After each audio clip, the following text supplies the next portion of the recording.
welcome to our Friday Forum. I'm so glad that you're here today. My name is Cyndy McDonald, and I am the host for the Friday Forums. This is something we started way back when COVID-19 started, and it has just kind of taken its own wings and has been rolling right along, and it's because of you. And I'm so glad you're here. I'm so glad you're able to join us. I'm very pleased today to welcome a very dear and close friend who has been a mentor to me in many ways. Ed, we're so glad to have you here today. So, yeah, I forgot. Sorry, I muted myself. Thanks for having me. I'm sorry. Cyndy, thank you very much. So Ed Sanderson is with founder of Ducerus Incorporated. He's been a trainer of independent education consultants and other consultants, people in practice for over 16 years, you told me, right? You've been in practice and you've been training people for over 14 years. And you have some new adventures that you're working on that we'll have you talk about and how that affects, you know, always looking for new and exciting ways to build and grow and help students and parents and those in our community. So now I want to know where everybody's from. We've got over 80 people already in our session. So the way we do this is use the chat box. And I love having the interaction with you through our chat. We're going to do a couple of polls today too. So tell me where you're from and tell me how many Friday Forums you've done. And then people can see, you know, if you've been doing a lot, if this is your first one, we'd love to have a shout out for you. And we really enjoy having this interaction. I've been doing, last week, many of you did the IECA virtual conference. And if you did that, put a shout out on that on the chat box. I thought it was phenomenal. It was such an exciting experience to participate and to watch and do. And I loved the question and answer sessions that they had as a virtual conference. But I love doing our chat because I love being able to interact with you and have you guys be a part of this. So we've got people from Boston. First one, glad to see you here. And gosh, you guys are putting these in so fast, I can't even keep up. Let's see. So looks like from Bet, glad to have you here. Hannah, Stephanie, George, always love to have you guys. So thank you so much. Bellevue, Washington, Rochester, Spokane, Lexington, just lots of different places. So third Friday session, yay, you guys are so great. So we're going to talk about a couple of things. I always try to cover a little bit of news about the admissions and things, and I'm going to ask you guys to help me today, and I'll show you why in just a minute. All right. Oh, Heijing says she's attended my forums from number 1. Thank you so much. I'm glad that you guys find value. And when I first did these, I thought we'd have 10 people. I had 400 people sign up for the very first forum. So it's been incredible. So, all right, let me share my screen, everybody. And let's see, okay. So you should be able to see how to take the initial consultation up a mark. So I'm going to go back up to the top and we're going to go into the admissions midsummer check-in. And let's go through this and I'm going to find, let's bring in. I always lose my chat when I do this. Okay. All right. So here's my contact information for all of you and also Ed's contact information. So you know how to get a hold of me. It's Cyndy and my name's spelled a little differently, C-Y-N-D-Y at cindymcdonald.com. My website is cindymcdonald.com. and Ed Sanderson. And I'm repeating this because this is podcast as well. So those of you listening, you'll need to write this down. It's ed.sanderson@ducerus.com. So we're very glad to help you and give you, any answer questions or, hear from you. I also wanted to mention that I am starting to do coaching. So you can contact me for an initial coaching session. They're free. I'm also starting a mindful coaching sessions. They're going to start August 1st, and I'm almost full. I have a few spots left. It's something you have to apply for, but contact me as well. There's some information on my website about it right now too. So, all right. Every week, my goal is to highlight the past week's news and provide advice or business advising or business tips. So we alternate. One week, we try to talk more about the advising side, the education side, and other weeks we try to talk about the business side. This week is the business side. So in August, I'm already lining up several different presenters. So Jed Appleroof, many of you know, he's an expert. He has got expertise in working with students with anxiety. So we're going to talk about standardized testing, in COVID. What does that look like? What does that feel like? And, by then we'll have a better idea of what the fall is going to hold. So, stay tuned for that. And sometimes I put in extra sessions. So always check your email, check my website for that. But this is the next scheduled one is August 14th. We're going to talk about standard testing and COVID.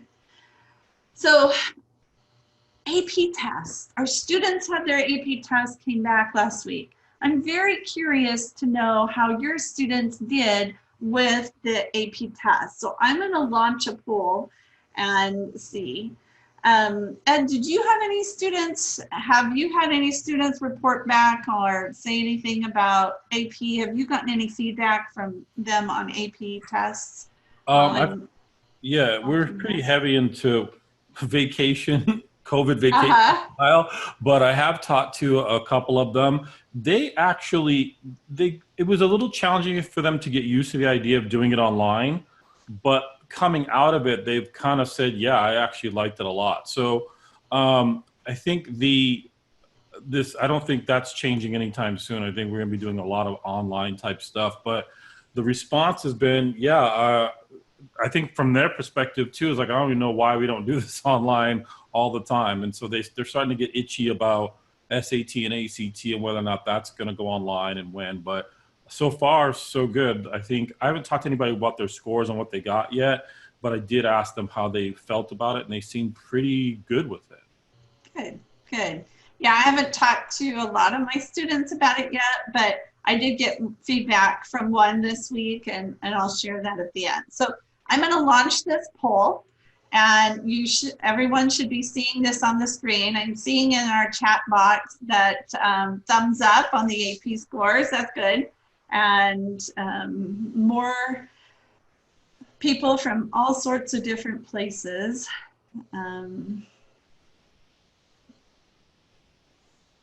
Okay, how are you guys doing? So, how did your students do on the AP? Was it better than expected? Fine, they had mixed results. Okay, they received the results. Disappointed. The results were not what they expected, or terrible. It was a disaster. And right now we have people who have answers in all of those categories. So I'm going to give you just another few seconds to answer. And they rolled out, so the AP scores rolled out, at different dates and times. So they should all be, your students should have all of their test scores back. And if you've had particular experiences or your students have particular experiences, feel free to share those in the chat box as well. All right. I'm going to go ahead and end the polling. We've got 93, so 69% have polled. All right, and now I'm going to share. So you guys should all see the results. Are you able to see them, Ed? Yeah, that's pretty cool. Okay. I like So, this polling thing. So it looks like 48% was fine. They had mixed results. Probably some had better experiences than others. It's interesting to see that most of, that there was about 19% that received the results they expected. I mean, a lot of times students go in, knowing I may get a 3 or a 4 or a 5. And then we have those that were disappointed. They were not what they expected. And then, we know there were situations where it was a disaster, where students lost connections, they couldn't submit their tests or anything like that. So that's definitely been an experience. So looks like we've got some comments from some people. Liz says, I had students do as expected on one exam, like a 4 or 5 top students, and then the same student for a second AP got a 1 or 2. So very mixed results. The AP, Joan says, the AP US History had extreme variation depending on the question the student received. And that was one of the things my students had said too. They weren't really sure, how they were going to test. Because they had studied all this time and then they just got 1 or 2 questions.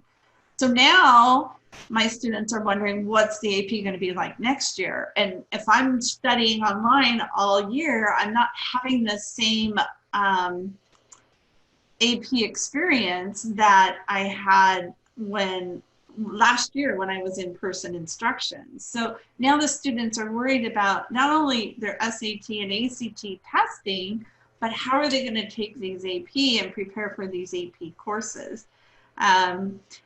So it looks like, we've got most got 4s. Some students Hannah says they received lower than expected, shared results with the AP teachers who encouraged them. So, and they asked that their test be rescored. So I'm sure there's going to be some of that and different things. So it's going to be one of those things now that the scores are out, there are going to be a lot of comment and discussion about the validity. And we already know some colleges have talked about whether they're going to accept them or not. So the computer science principles exam scored far lower than they expected. 5 and then only got a 3 and A push. So it's I think it's going to be very interesting.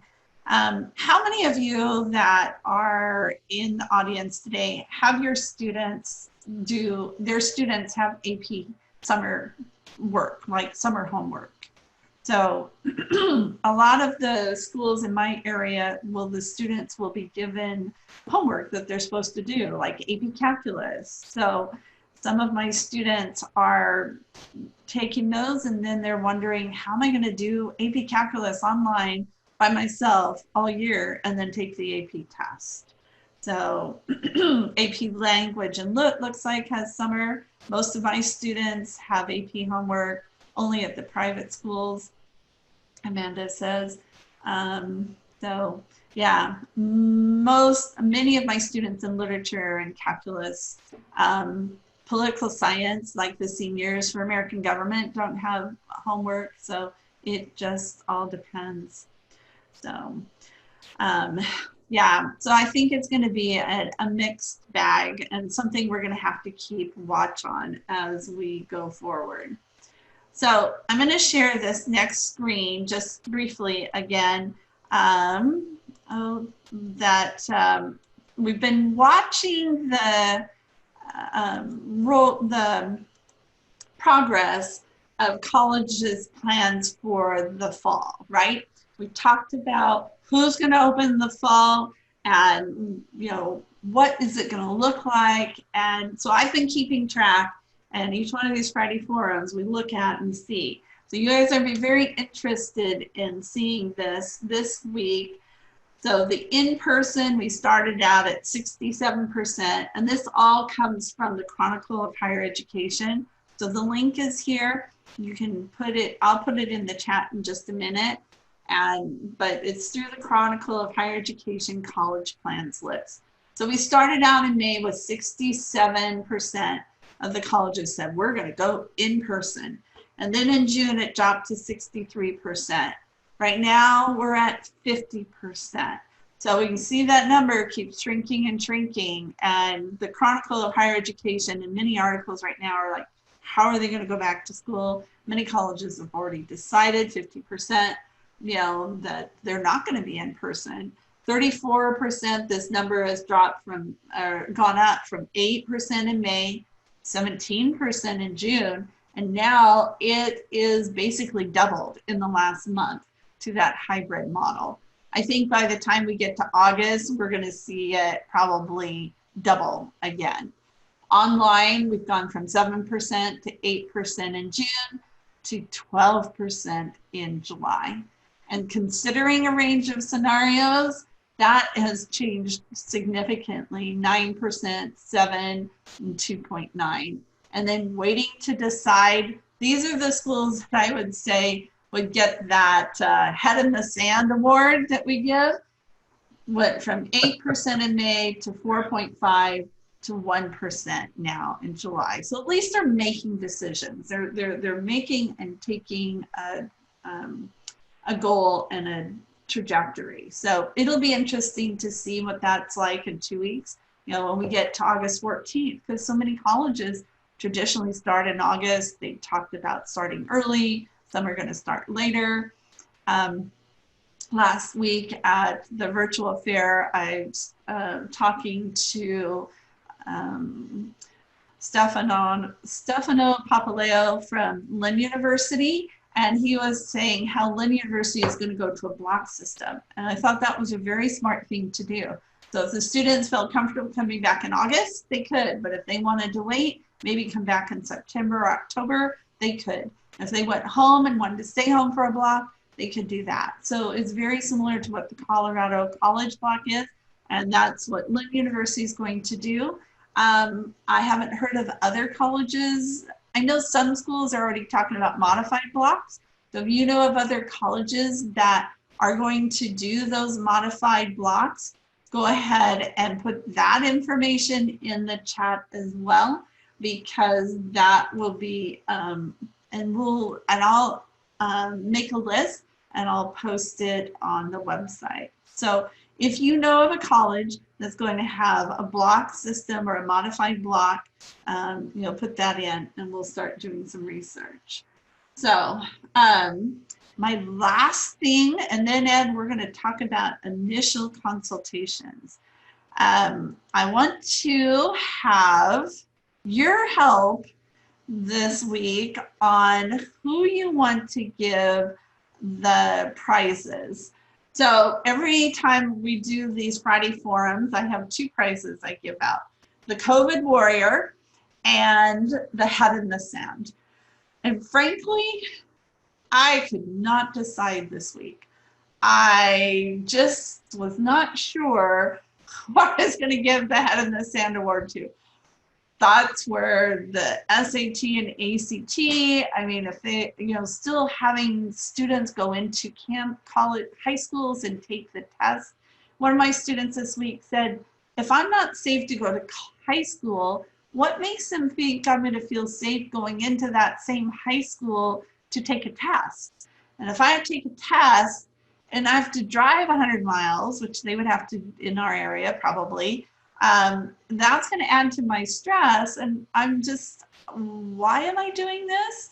And I really don't have an answer for her. So what do you guys, what would you say? Who would you give the COVID Warrior Award to? And who would you give the Head in the Sand Award? I'd love to see. Warrior for John Bonkenstedt. Okay, Jennifer, I agree with that. The IECA virtual conference gets the COVID Warrior Award too. They will love that. I think that is great. All right, IECA COVID Warrior. All right, John B. All right, now who gets the Head in the Sand Award? Are you being able to see the chats, Ed? Okay. All right, Georgetown and Duke, Head in the Sand. ACT, if NASA had to speak, can speak to astronauts on the International Space Shuttle. ACT should be able to email students when their tests are canceled. I am going to quote that, Debbie. That is so true. I love it. I love it. Georgetown. So why is Georgetown getting the Head in the Sand Award? College Board, ACT, colleges that have gone test optional for the fall. Okay, I love it. All out ACT test got canceled for the third time. You guys, I love it. You guys are right on the same track that I am. So, yeah, testing. Georgetown is the worst flexible policy out there. It's very complicated. How are students supposed to figure this out? It's so crazy.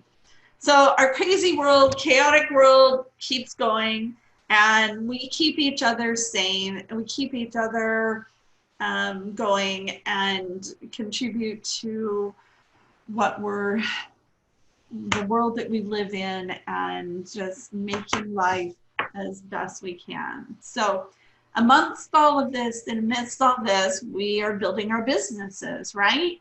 And when you're building your business, you're talking to clients. And those of you that are in schools or private organizations or nonprofits, you're dealing with other people, and you're still going through this process, maybe on the other end with financial planners or other people. So today I wanted to invite Ed to talk about initial consultations and what that should look like, and how we should go about that and share some ideas. So, and thank you again for being here today. You're welcome. Thanks for having me, Cyndy. And so I met you a few years ago, and you shared with me what some of the psychology and some of the things that go into initial consultations. And so you're going to talk about some of that today too, correct? Yes, I am. So I have another poll. So I'm going to launch this second poll, and we're going to, and I see we've got some questions. If we're not able to get questions here, if you have a question you specifically want answered, go ahead and put it in the question section, and I'll address it. Either I'll answer it later, or I'll reach out to you. So if I can't answer it through here, we'll do it later. So let me launch another poll, and I want to find out what your experience, what your practices are in our audience in terms of initial consultations. And Ed, as you and I chat, I'll share a little bit about my consultation, but we're all at different stages. And when you start off, you're going to be at a different stage with your initial consultation, right, than you are later. So there's just 3 questions here. And I'm going to launch the poll so everybody can see. So the first question is how long is your initial consultation? There's some debate and discussion about that. And the next question is, do you charge for your initial consultation? And there's discussion and debate that we can have about that. And then the third question is what is your closing rate?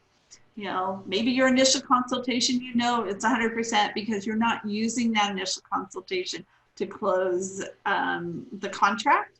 Maybe you are. So let's see what people's perspective is on those 3 questions. I love these questions. I can't wait to see what the answers are, how they come out. I think it generates a great opportunity for a lot of discussion, right?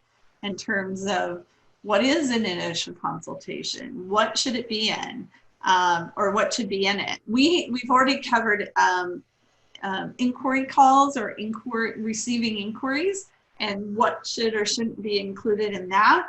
That's another topic that connects to this very well. And there's so much that can go into it. It's definitely something we'll revisit at another time. So we've got 75% of the people have answered. I'm going to go ahead Wow. And let's go ahead and end polling. Okay. All right. So let me share the results. How long is your initial consultation? 18% said 30 minutes or less. 53%, so a majority of people said it's 30 to 60 minutes. My guess is probably closer to that 60 minutes, but maybe not. 27% said 60 to 90 minutes, and 3% said more than 90 minutes. So it looks like, right, we're pretty right in the middle, is between a 30 and 60-minute range for the length of the initial consultation.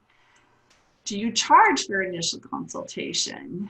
78% said no. 22% said yes. I will tell you, I do charge for my initial consultation. When I first started, I didn't, but there was a transformation that went on, and then I started charging. And what is your closing rate? 21%, almost perfect. 49% said pretty high, so 70 to 90%. Average said 16%. 7% said not so good, wishing I could have it better, I'm sure. And 6% said I have no idea. So those are all very good points to look at. So, and Suzanne says, are you asking about our discovery call, or are you right for us consultation? That I would put more as your inquiry. So the inquiry call is that, are you right for us? Here's what I do. This is that very first meeting where they've said, yes, I want to talk with you further. After, it's the second step after the inquiry. And so that's an excellent question, Suzanne. Thanks for bringing that up. Can we ask the question? Lauren says, can we ask the question of the closing rate for those who charge versus those who don't? So that could be a good thing to look at and think about. But let's talk about this. So I'm going to stop sharing results. So Ed, tell us what your philosophy is and what you have found in terms of initial consultations and what that should look like. Well, it's an interesting question. I think you started with where I would start, which is it really depends on the person's experience. So if I'm dealing with an independent education consultant who's fairly new in the business versus someone who has some experience, the answer to that question is going to be a little bit different. But let's start with somebody who's just kind of getting started. I think getting experience through conversation is a pretty valuable exercise. It gets you more comfortable in the chair when you're talking to someone. So at the beginning, I'm not a big fan of charging for the time or the consultation. As you get more experience, the only question that really comes up in my mind is whether or not you're providing tangible value for the money that you're charging. So I know, Cyndy, when you and I first met, you were talking about charging, but it was in the context of the parent and the student. They walk away with something. They get value. They get something that they can implement. So therefore, they have exchanged dollars for a receivable. They're getting something. And whether you've been in this business a long time or a short period of time, our experience has been confidence. The IEC's confidence drives what happens in that conversation. So I had someone we trained for years who charged for every single meeting, but what they delivered was an expected family contribution analysis. The family walked away with something. And that was a very successful way of doing business. So whether you're looking at it from, I'm going to give analysis of what's going on with the student, I'm going to provide them a roadmap of what they should be doing in high school, or on the other side of it, which is I'm going to take a look at what's happening with them financially, and I'm going to provide them with a report. That's where I get pretty comfortable with charging for what we do. So that's the first thing. The other thing is I've kind of changed my thought process over the years about this discovery conversation, since that's the word folks are using. I don't call it a consultation anymore. I call it an evaluation, Right. because to me, it's an opportunity for me to determine whether or not there's something of value that I can extend to that family that's worth paying more than just the initial consultation or evaluation fee. Is there something that we can do to work with them and provide some value? And at the same time, I let them kind of use that as an opportunity for them to evaluate whether or not I'm the candidate that they're interested in working with. So I tell them right up front, this is a conversation about me to determine if it's a good fit, because I don't say yes to everyone.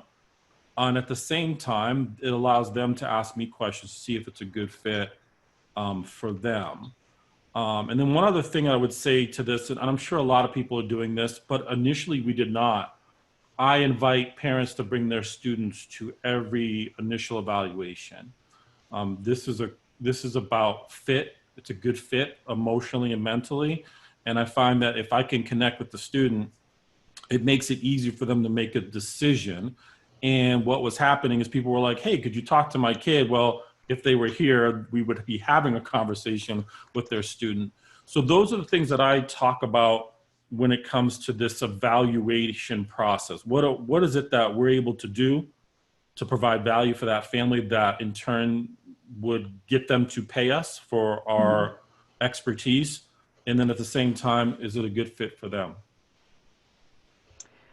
Absolutely. But I think part of that, is it a good fit for them, comes in that inquiry. So, but I love that you're looking at it from an assessment perspective rather than that initial consultation, because it gives you that a different perspective. It changes the mindset of what they're looking at, right?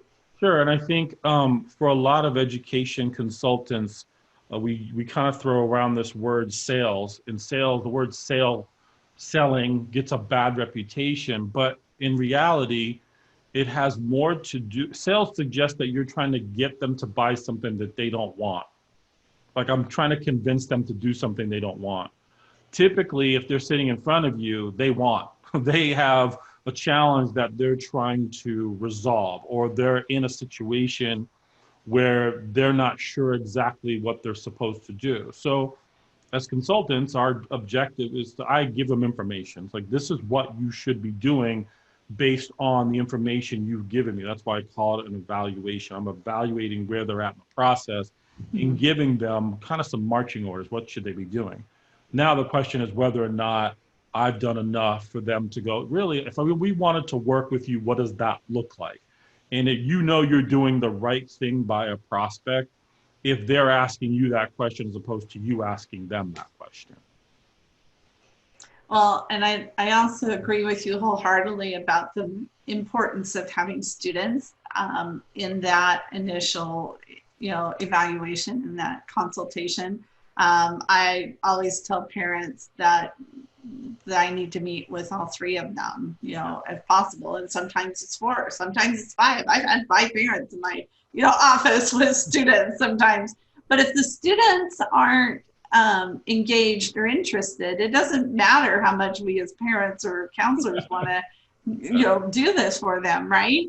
That's right. So how much listening and how much speaking should we be doing? Should we have this presentation that we give them and, and spend all the time talking, or what is your recommendation? Well, I mean, the more you read about persuasion or selling or consultations, the more you realize that it's not even about what you have to say. It has more to do with what they're saying. So I say at least it should be 80-20. 80% of the time, they should be answering questions that you're proposing based on answers to other questions that they're giving you.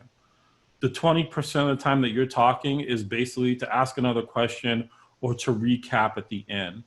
If you're having, and I saw on the poll, if you're having 100% of the people saying yes, it's because you're doing a really good job of pulling out of that person really what it is that's keeping them up at night about this process. If you've done that well, and you can identify at least 3 things that you can provide value to them on, then you are going to have, pardon the expression, a great conversion rate because you're working with them to solve a challenge or problem that they're having. So I like 80-20. I mean, there's different percentages, different books that you read, but if they're doing most of the talking, you're on the right track. Good, good. And how do you know what questions to ask? Back to being a beginner, you have a script. So literally I would have, back in the early days, I would have a yellow legal notepad, and on that pad, I would have another white sheet of paper that had a list of questions. And it's about repetition, is getting in the habit of asking a series of questions. And then when you get to another level, we won't call it mastery because I don't believe in mastery. You kind of always have to grow, but you kind of have those questions embedded. And then you get really good at them answering a question.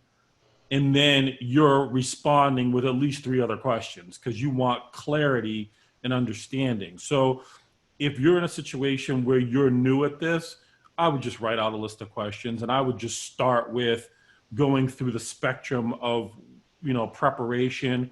How is that student prepared in career planning? Maybe where they're at in their standardized testing. How have they laid out their high school career? And then you get into, you're going to get into the conversation about the admissions process, where are they at in writing essays, and you're just digging all the way through the process. And I like to write notes. I ask for permission. Can you mind if I jot down some notes? And then I'm starring all the things that they're giving you this buying signal about, with kind of, they're basically asking, am I really on the right place? What am I doing what I'm supposed to be doing? And then you're just jotting down all the things that you should be able to provide value for, and then you can summarize that at the end. So Kathy says, give us an example of some kinds of questions that you ask.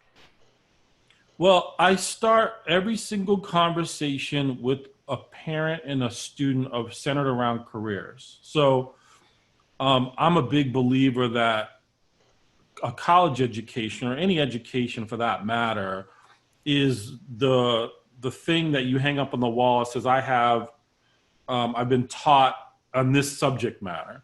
And then you're going to try to apply that subject matter to a career. So I look at college as the piece in the middle that connects interest in career to career fulfillment. And there's a lot of data out now that says that, like 67% of the people don't even use their degree. So it's an understanding of just getting where are they at. So I go, listen, tell me where you're at in the career planning process. And I usually get this very inquisitive look back, which is, why are you asking me that question? I'm here to talk about college, which then opens up the conversation about a philosophy. So I go, listen, I'm only asking this question because typically they're tied together. So a career leads to a major, and a major leads to a college or a university. So I would ask them, I'd say, Cyndy, tell me a little bit about your career objective. What are you thinking about doing once you're done with college? And you can answer the question any way you want, or we can make up an answer. What do you think, Cyndy? What is a typical answer? I don't know, Ed. I haven't really thought about it very much. I have so many things that I'm thinking about. I'm not really sure. Yeah, that's not that unusual. In fact, it's kind of bewildering to me that we have 17 and 18-year-olds making $250,000 decisions on education without a clear idea of where they're going. But let's just reframe it a little bit. If you had to pick something that you're the most interested right now, that really piques your interest, no commitment, we're not saying you have to commit to this long term, what would that be? I would probably say something in the education field. I knew you were going to say that. So now I'm not going to use this whole time for that, but now I'd go, where did you get that from? Have you ever spent time interviewing or talking to somebody in that industry to figure out what direction they took, because experience is always the best guide. Have you ever done any work in a classroom, or you worked in babysitting? And I'd start to try to dig into what that is that they're talking about. And the next question I'm going to ask you is, have you ever sat down and done a career diagnostic to get a feel for where you fit and what things might actually come to the top? Have you ever done that? And I can tell you most of the time it's either no, or I did one a long time ago, but I don't remember what it was.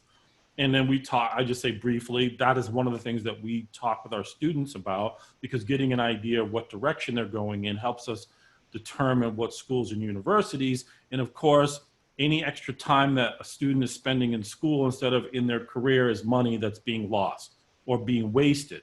So now you're just down a path, and we did that in less than 3 minutes. Imagine expanding that and really digging into it. And you just go from that to where you at on standardized testing, and where you're at on picking your courses for high school. And you're just going to start getting information back. And the further you dig, and I'll say it, 3 questions for every one. You should be able to ask a follow-up question, because a lot of times they don't know. That's why they're there. So the more you can dig into that, the better you'll be prepared to see if there's a solution that you have that matches or aligns with what they're looking for. Sometimes they don't know what they're looking for. That's what you're trying to figure out.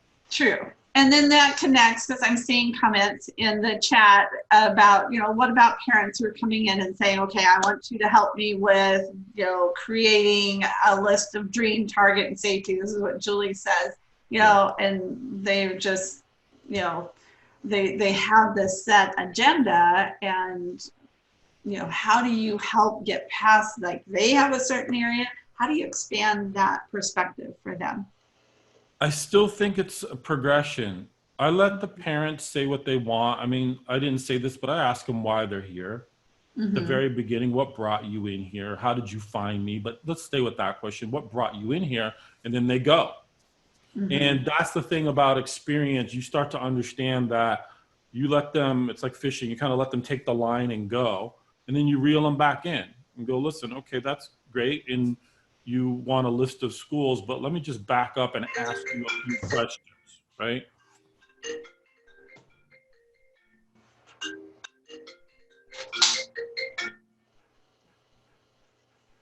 I guess somebody wanted their question answered, that they just called you and go, Cyndy, I want you to answer my question right now.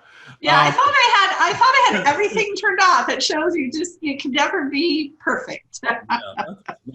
It makes this real. So I think you let them go, and then you start to bring it back. So if I go, okay, so how did you go about picking this list of schools? And I ask them, and then they start to tell you, and like, why did you pick that one? And where did that come from? And then I just go right back to where I wanted to start in the first place, which is, how does that list of schools tie into the student's career goals? And now we're back where we started, and we're just going through the progression.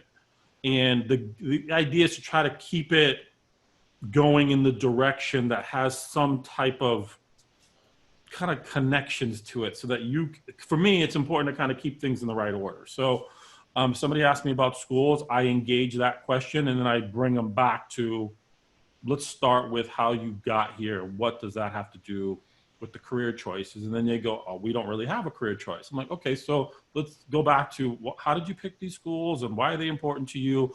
And you just keep digging on that question or that statement until you get a really good understanding of where they're at. Because sometimes it's the parent who's picked the schools. It's not the student who's picked the schools.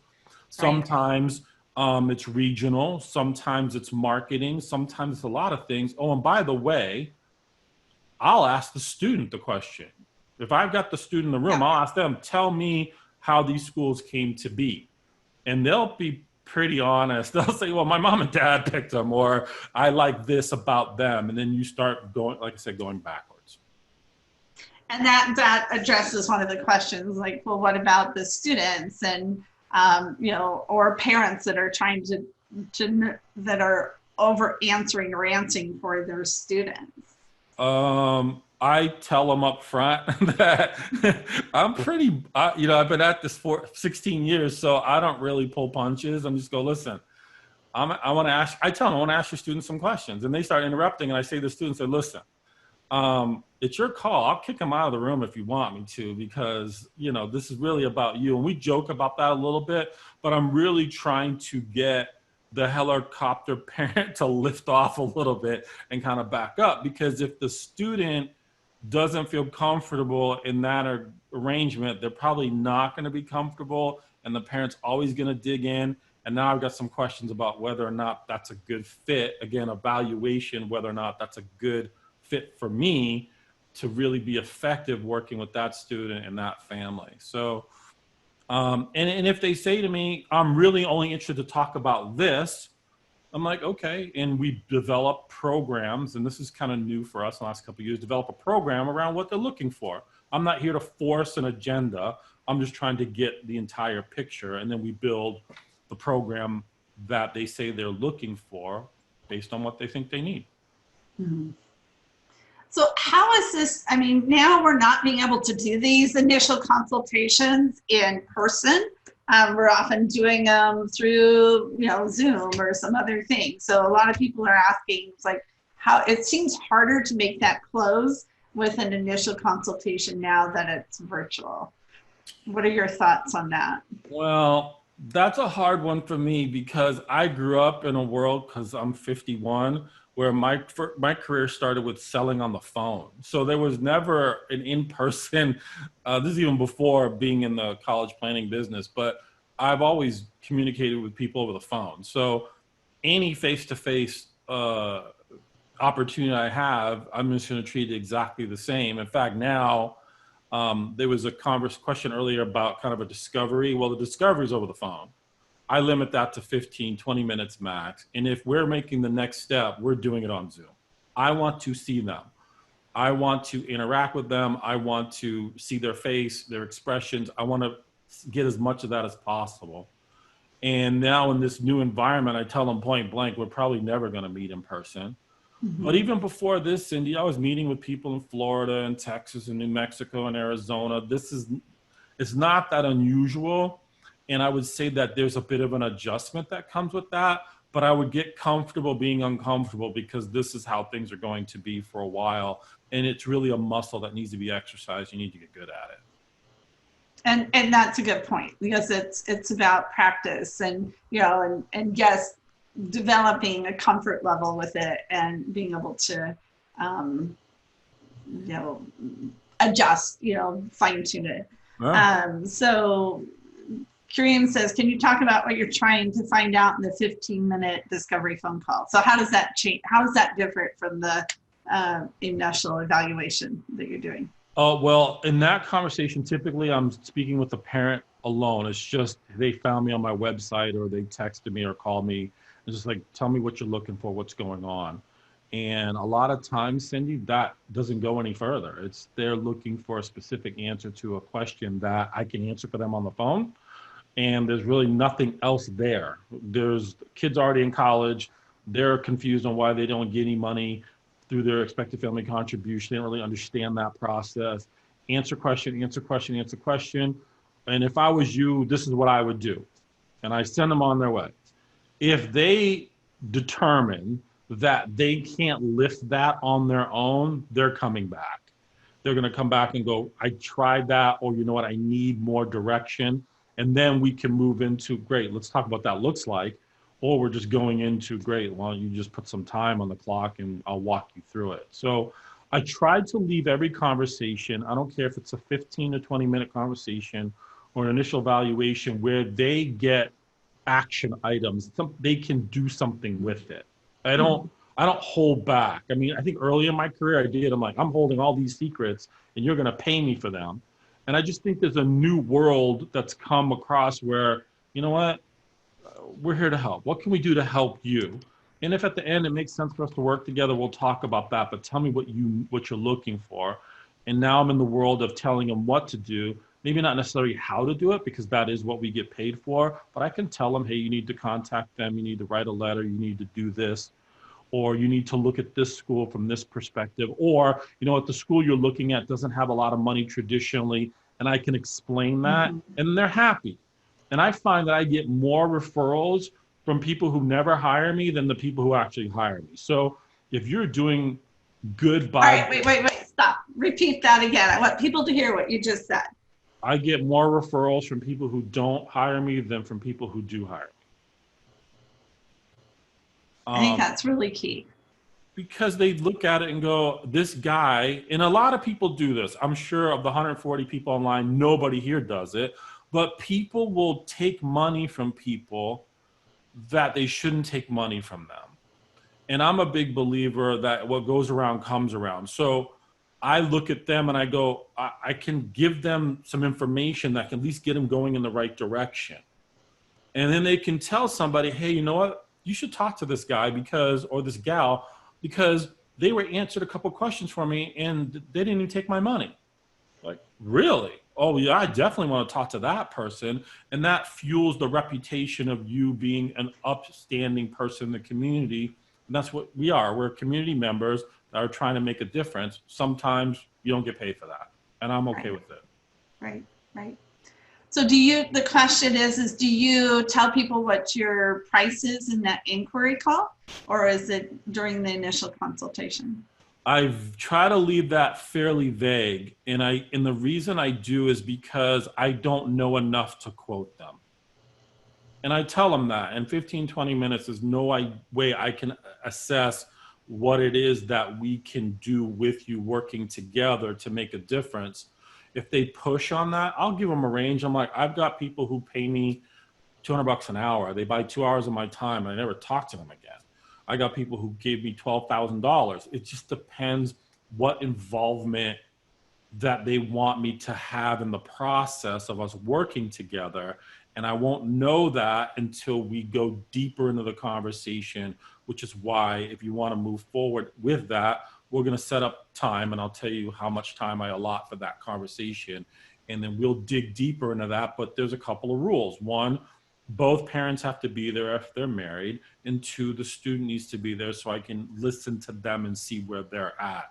I said, because frankly, that's the reason we're here. And I want to make sure it's a good fit. And do you have a set rate? I know you've got like an a la carte where you based on those answers to those questions, then you will craft a price based on the things that they're needing, right?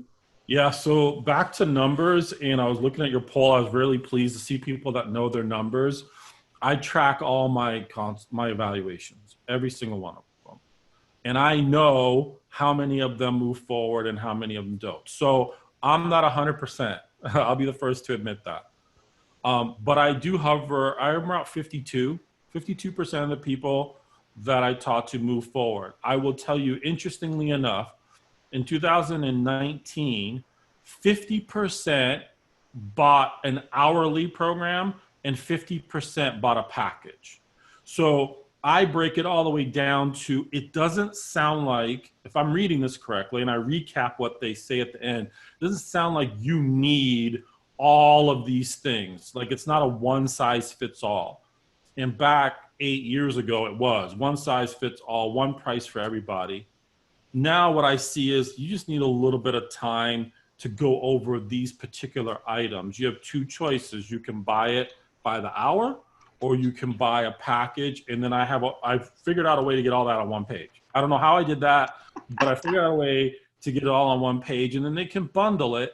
And by the way, Cyndy, to me, people feel good when you tell them that you're building something specifically for them in mind.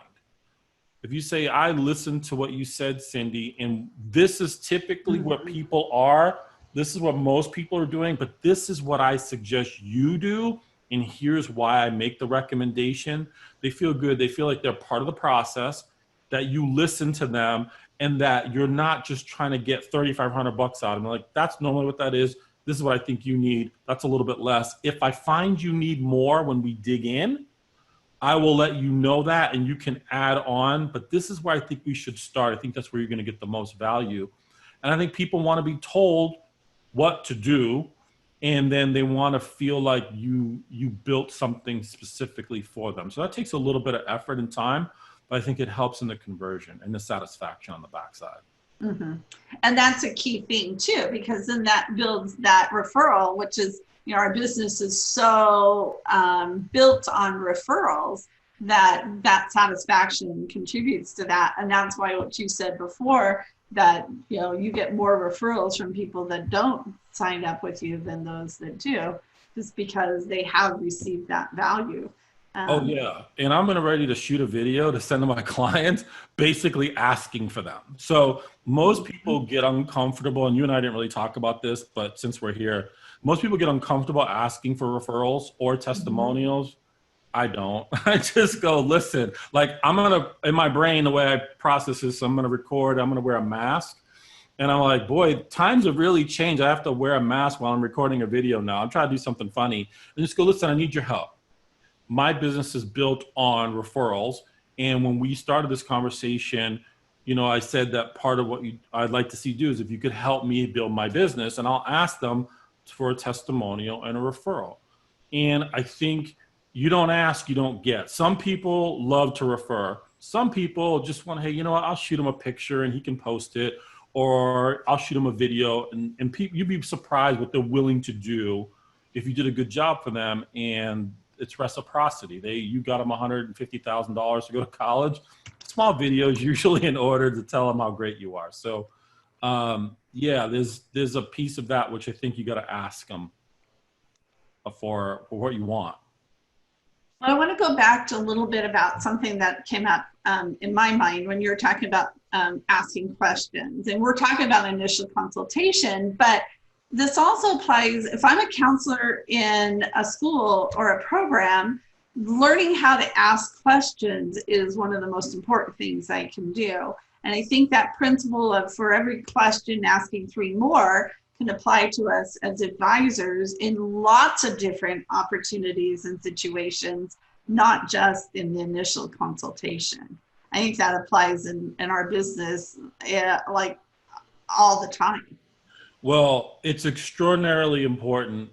And I'm gonna butcher this. There's a book that's something like good people ask great questions or something like that. And it's all about asking questions, because sometimes we get a little wrapped up into what we know, and it's not because we're arrogant, is that we want to prove to them that we know what we're talking about. We believe that it's going to solicit respect. Like, yeah, of course they're going to hire me because look at all the stuff that I know. But it's like that old expression, like, the people want to know that you care, that you really care about them individually. And the only way you're going to get to that point is by asking questions, and it goes through the entire process. Particularly with young people, you really got to work hard at questions, because they're not, most of the time, I don't want to stereotype, but most of the time they're not really good communicators because they grew up in a technical age. So you really have to get good at digging in on questions. And I would say that is extraordinarily important when you're working with them and writing essays. You got to get them to give something of themselves on the inside. And the only way you can get there is to dig. And the only way you can dig is to ask questions. Perfect. And it looks like Jessica found the book. She posted the link, Good Leaders Ask Great Questions. So, yeah. And in my coaching, the training that I've just finished, we talk about asking powerful questions and how insightful that can be. So, so that's, that makes a big difference. So Ed, Dan asked, what business were you in when you switched to college counseling? I was in engineering. I was an engineer and a sales engineer, technically. I worked with manufacturing companies I had 2 jobs. No one's ever asked me this question in years. Selling plastic boxes. You'll love this, Cyndy. I don't think you know this. The old Nintendo games and Sega Genesis game boxes. I was an inside sales rep for a company that made those. And then I went to their other division for a while, and we did the same thing on manufactured homes. We sold bathtubs with jets in them. Oh, wow. No connection to this world whatsoever. But Oh, very good. we sold on the phone. It was inside sales, and I didn't know what I was doing. But what I can tell you, in hindsight, which applies to this, it's always about building rapport and a relationship. If you can get them to talk about themselves, you're halfway home. If you can get them to talk emotionally about themselves, you're almost all the way there. So I found that there's no technique to it. It's just you have to care about the person you're on the other side of the phone with. Yeah, definitely. Well, it looks everybody's really enjoyed this conversation. We've gotten lots of great comments. In closing, I'll just add a little bit about how my initial consultations work. In the beginning, I didn't charge for them because it was part of learning and exploring and things like that. And then as my practice built, and this was before we were doing things virtually, and now I think things would shift because people aren't having to travel. But for a while, people were traveling long distance to come see me, and I wanted to make sure I gave them great value. And so our sessions were an hour and a half, so 90 minutes. And I didn't want them to walk out without anything. So I gave them, as you talked about, a product. So we gave them a 4-year plan and a testing schedule. Those are the 2 things they would come out of. And so after that initial consultation, if they decided to continue with me, then that's great. We'd have them sign a contract, but not during that initial consultation. But if they didn't, they still had something that they walked out with. So then I started charging for my time. And I tried different things where I'd charge and then waive that charge if they signed a contract with me, waive part of it if they signed a contract with me. And now they just pay for it, the initial consultation separate. And then if they sign a contract, and I have different levels of contracts, not as customized as what you're able to do, but they have different choices and then they sign the contract. But I always have the student and the parent sign the contract, and the student is always there. And I always ask them during that initial consultation, is this something that, what are you looking for?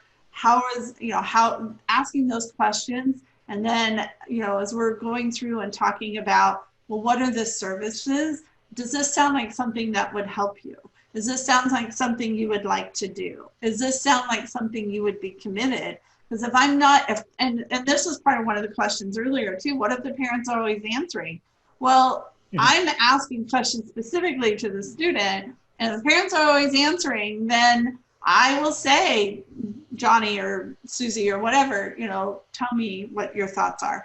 So, but if you can't get that commitment from the student, then you're not going to be successful, right? And the parents aren't going to be happy either. So, having, your audience, the kinds of people that you work with, and crafting something, an initial inquiry, initial consultation, your plan, what you charge, is all based on knowing and understanding your audience and who you are and what you're trying to offer. So I think those are important things because everybody's going to be slightly different. Yeah. And and we all have a unique approach. And that's what I love about this industry, both, just in education, because you can say certain things, I can say certain things.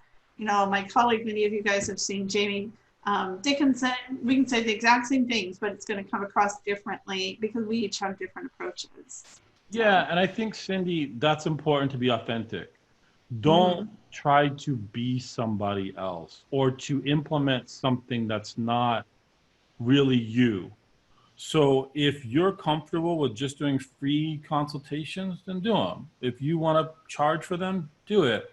Just know that I think the most important part of this whole conversation to me is, how do you want to be dealt with? How do you want to be handled in a selling environment? And then use that. People are going to respond to that. So I have found that most IECs and people that I have trained are more self-conscious versus self-aware. So they're more interested. They're starting to think about, oh my gosh, what if they call me on something I don't know? I don't know everything yet. And then self-aware is just a matter of, I know who I am and what I want to be and how I want to provide value to a prospective client and a client. And then you just go with that. Can you tweak things? Yeah.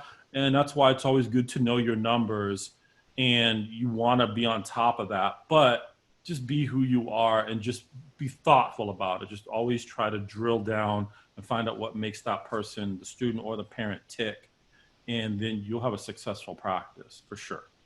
Yeah, yep. I think that's really important for us all to remember. And that applies, again, no matter where we're at, how we're working with students or families, you know, is what's making them tick. And they, in the end, they really want to be listened to. And so following that rule of the 80% listening, 20% talking, I think is great.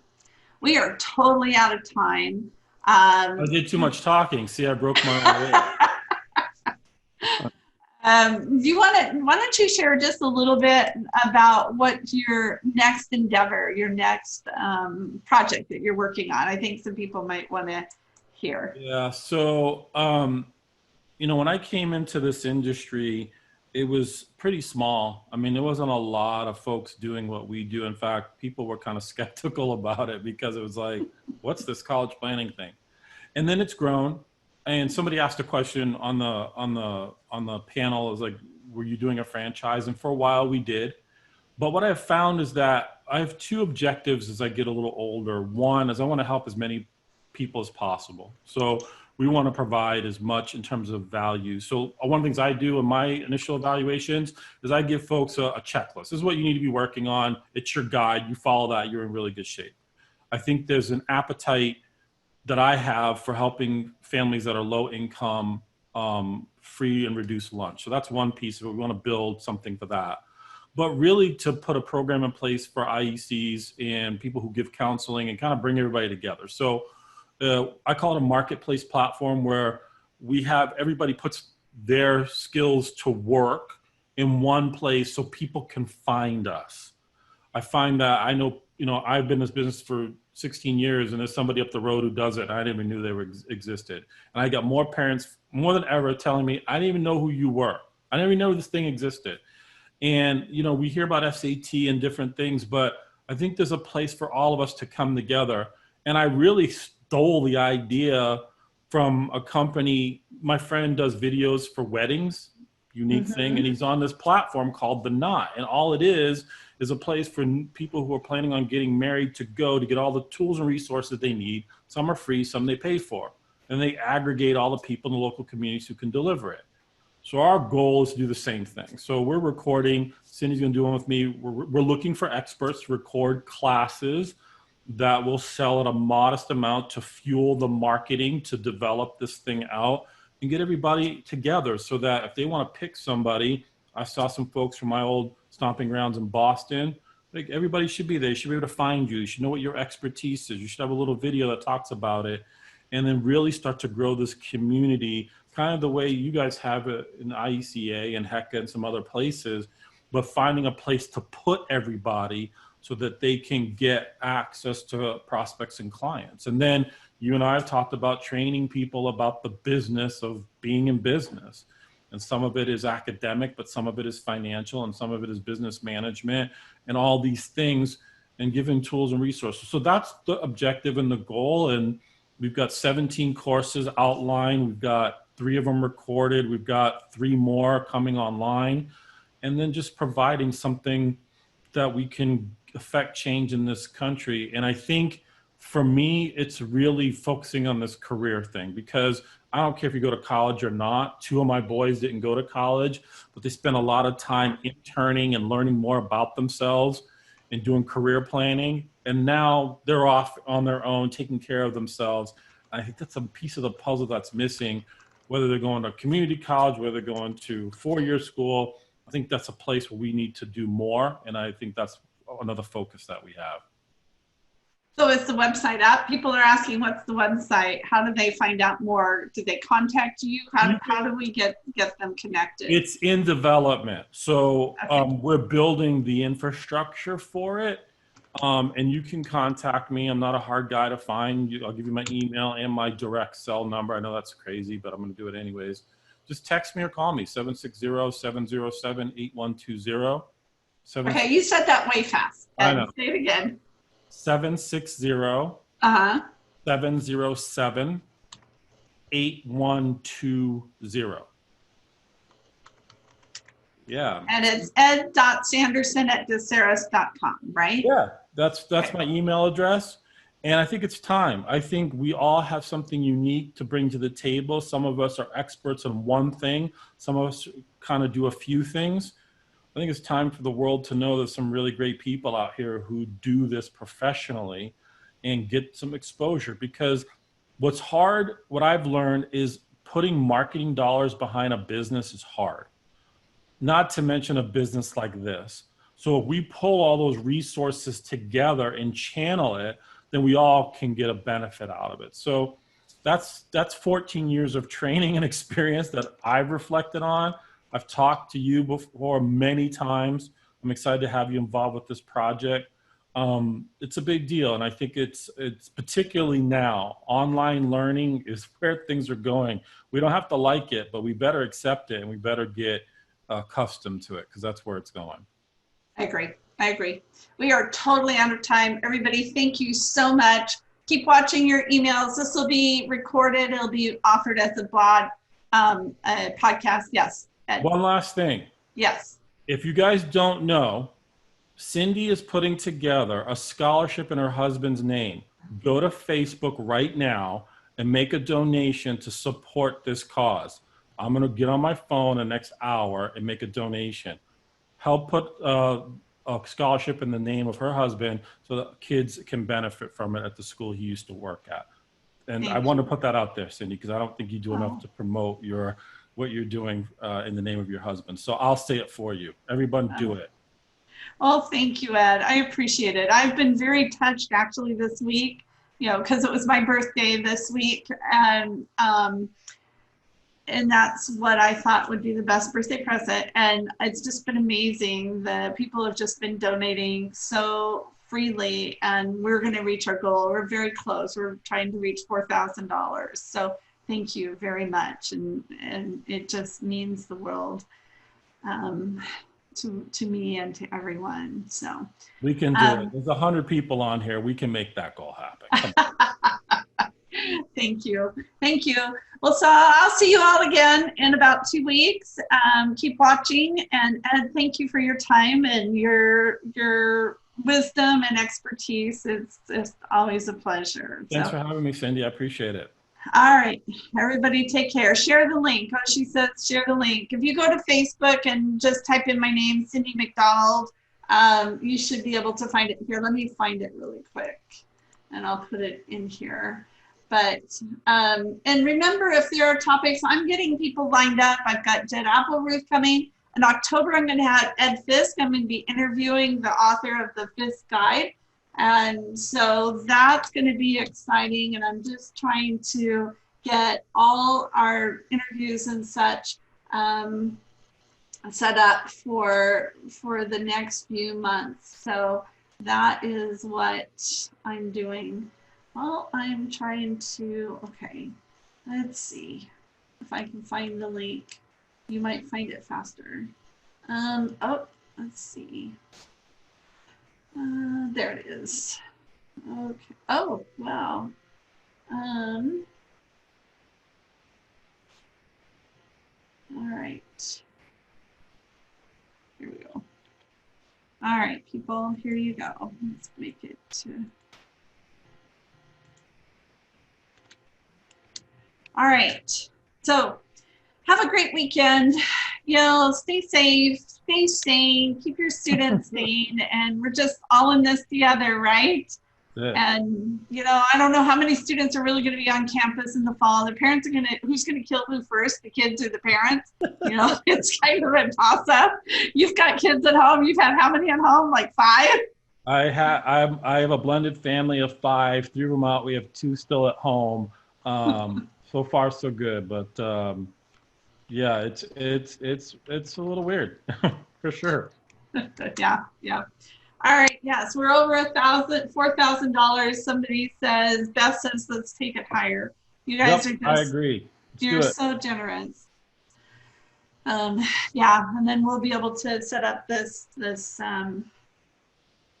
fund in my husband's memory. It's been a tough week, so thank you. Well, So, thanks for putting this together for us. I think everyone got something out of it. And Cyndy, keep doing what you're doing. all right, thanks a lot. Talk to you guys later. See everybody later. Bye, everybody.